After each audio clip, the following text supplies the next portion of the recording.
Hello दोस्तों, फिर से एक बार आप सभी का स्वागत है आपके अपने चैनल एसआरजे मैथमेटिक्स पे। दोस्तों, सबसे पहले क्लास शुरू करने से पहले मैं आपको बता दूं कि अगर आपने हमारे इस चैनल को सब्सक्राइब नहीं किया है तो सब्सक्राइब कर ले। और हाँ, सब्सक्राइब करने से पहले भी अपनी जो ये क्लास है, इस क्लास को अपने जितने भी कॉन्टेक्ट है, अपने क्लास के जो भी है, उन सभी के साथ इस क्लास को शेयर जरूर कर देवे एक बार। और फिर अपन जो है करते हैं शुरुआत इस क्लास की।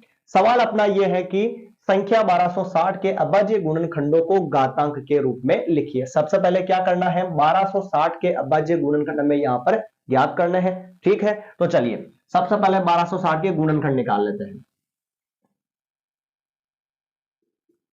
ये लिखा मैंने यहां पर 1260 लिख दिया।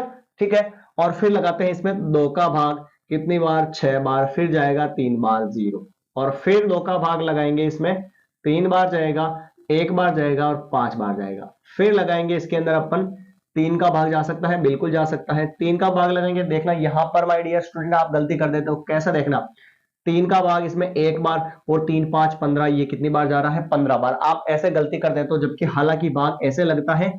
315 में हम लगाएंगे 3 का भाग, 3 बन गया 3, ये घटाया 0, ऊपर से कितना उतारा, 1 उतारा। क्या 3 के अंदर 1 का भाग जा रहा है, 1 के अंदर 3 का भाग जा रहा है क्या, नहीं जा रहा ना। तो आगे से क्या उतारेंगे अपन, यहां पर 5 उतारेंगे। और हम कहते हैं कि हम अगर ऊपर से 2 अंक उतार देते हैं नीचे तो भाग टूट जाता है, और भाग टूटने का बीच में क्या आ जाता है, 0। और फिर 3 5 जाए, ये गया 15 बार, यानी कि 5 बार है ना।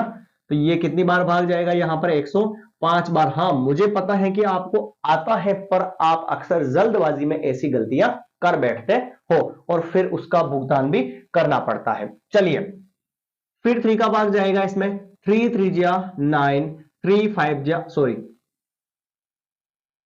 3 बार जाएगा, 3 3 जा 9, और फिर 3 5 जा 15, और फिर इसमें जाएगा 5 का, 5 7 जा 7 1 जा 7, ये आ चुका है 8।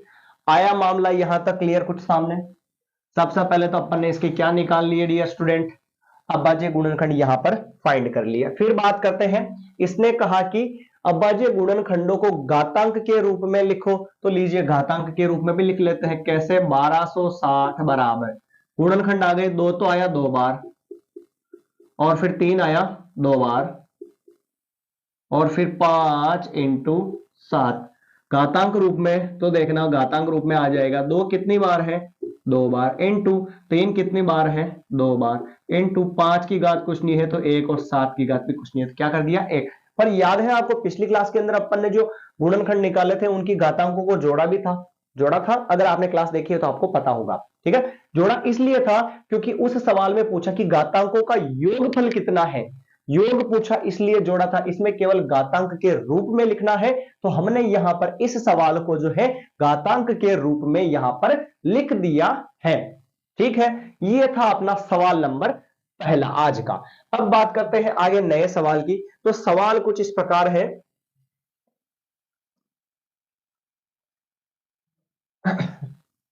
दूसरा जो सवाल है वो ये कहता है कि दो पूर्णांकों का गुणनफल बराबर क्या होता है। दो पूर्णांकों का गुणनफल बराबर क्या होता है। और एक सवाल इसका उल्टा यह भी बनता है, HCF इंटू LCM बराबर क्या बनता है। ये आपको पता होना चाहिए, छोटे छोटे 1 नंबर के सवाल यहां पर बनते हैं। दो पूर्णांकों का गुणनफल होता है HCF इंटू LCM के बराबर। और HCF इंटू LCM किसके बराबर होगा, दो पूर्णांकों का गुणनफल भी लिख सकते हैं यहां पर, और या फिर दो पूर्णांक कौन कौन से, A और B, यानी कि पहली संख्या इंटू दूसरी संख्या, ऐसा भी यहां पर लिख सकते हैं या लिखा हुआ आ सकता है। पहली संख्या इंटू दूसरी संख्या, ऐसा भी लिखा हुआ आ सकता है। ए यानी पहली और बी यानी कि दूसरी संख्या। ठीक है, अगले सवाल की बात करें, ये आ चुका है आपको समझ में। ठीक है, चलिए सवाल नंबर चौथे की अपन बात करते हैं। ये जितने भी सवाल अभी पढ़ रहे हैं फिलहाल अपन पहले प्रश्नावली के अंदर से चल रहे हैं, और जितने भी पहले पुराने पेपर में आ चुके हैं वो भी इन्हीं सवालों में से आए हैं और इन्हीं सवाल के अंदर हैं, वो आप पेपर उठाकर भी देख सकते हो। 616 और 32 का एलसीएम व एचसीएफ ज्ञात करना है, फिर उत्तर की जांच करनी है। अगला प्रश्न है चौथा, 616 व 32 का लैस व मैस ज्ञात करो व उत्तर की जांच, उत्तर की जांच या उत्तर जांच भी कीजिए। ठीक है, यह सवाल आपके सामने मैंने यहां पर लिख दिया कि 616 और 32 का जो है लेस है और मैस है। लेस है का मतलब एलसीएम और मैस का मतलब एचसीएफ, यानी महत्तम समापवर्तक ज्ञात करना है। सबसे पहले तो लीजिए एलसीएफ एचसीएफ निकालने के लिए क्या करते हैं अपन, पहले दोनों संख्याओं का अलग अलग अभाज्य गुणनखंड निकाल लेते हैं। ठीक है, तो ये लगाया मैंने 2 का भाग, इसमें कितनी बार जाएगा 3 बार, फिर भाग नहीं जाएगा क्योंकि भाग टूट गया, ये जाएगा 8 बार। कैसे आपको पता होगा, मैंने अभी बताया भी था उसके अंदर की 616 3 का भाग लगाया, 3 का क्या 2 का लगा रहे हैं पहले अपन, हाँ 2 3 जा 6 0, ये एक क्या एक के अंदर भाग जा रहा है क्या नहीं जा रहा, तो हमने ऊपर से 2 अंक उतारे, 2 अंक उतारने का क्या आ जाता है 0 आ जाता है और भाग टूट जाता है, फिर जाएगा 8 बार। तो कितनी बार गया 308 बार। 308 में वापस डियर स्टूडेंट लगाते हैं 2 का भाग 1 बार, फिर 5 बार, फिर ये कितनी बार गया इसमें 5 बार और फिर 4 बार गया, फिर आगे 2 का 7 बार और ये फिर 7 बार, फिर लगाते हैं 7 का 1 और फिर लगाते हैं 11 का इसमें 1 बार। आया समझ में। चलिए फिर 32 का नंबर भी ले लेते हैं यहीं पर। 32 में लगाया 2 का भाग और ये गया 16 बार, फिर 2 का लगाया 8 बार, फिर 2 का लगाया 4 बार, फिर 2 का लगाया 2 बार और फिर 2 का लगाया हमने ये 1 बार।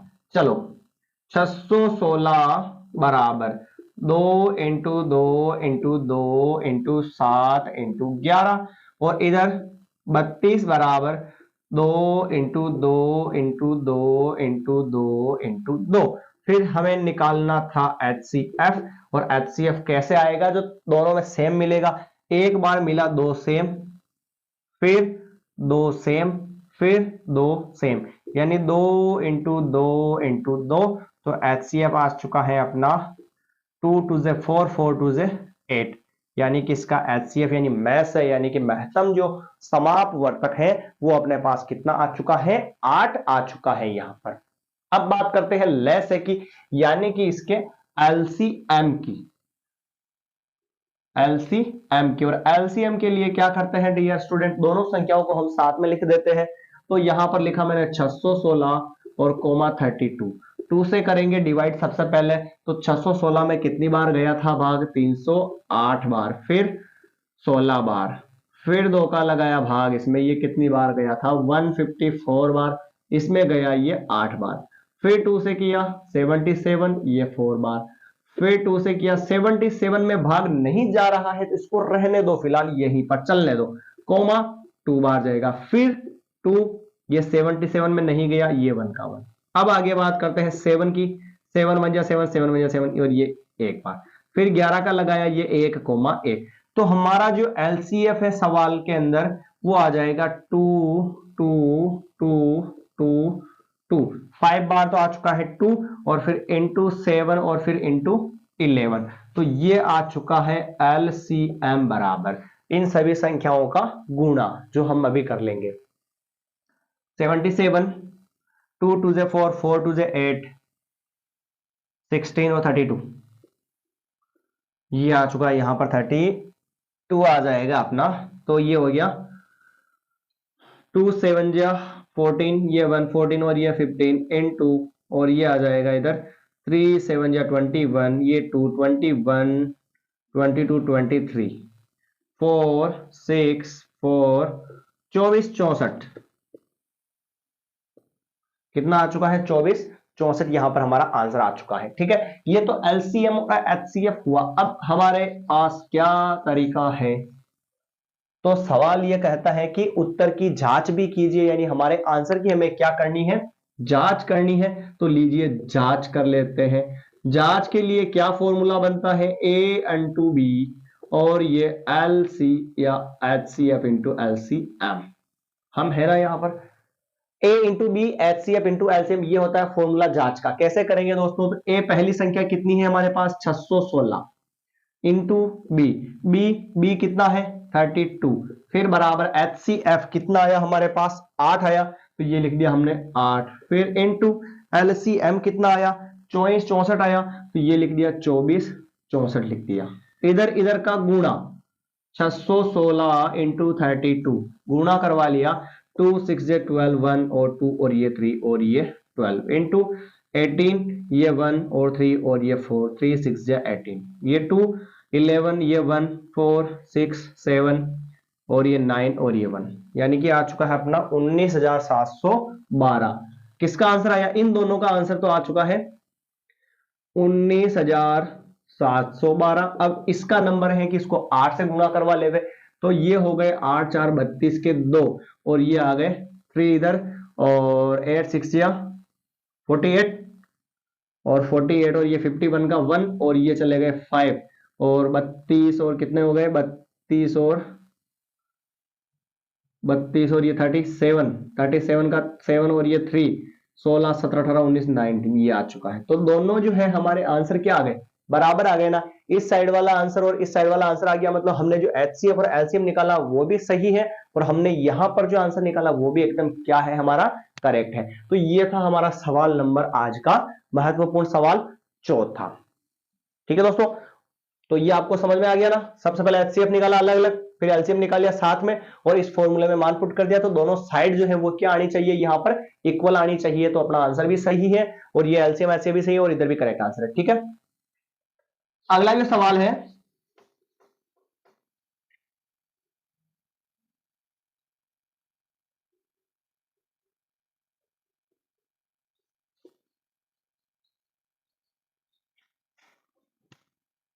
अगला सवाल है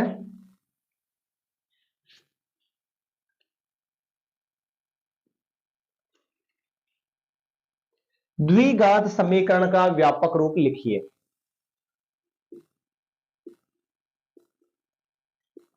द्विघात समीकरण का व्यापक रूप, तो आपको डियर स्टूडेंट पता होना चाहिए कि द्विघात समीकरण का व्यापक रूप होता है A X square plus B X plus C. ये होता है द्विघात समीकरण का व्यापक रूप, है ना। चलिए फिर एक और लिखता हूं मैं यहां पर,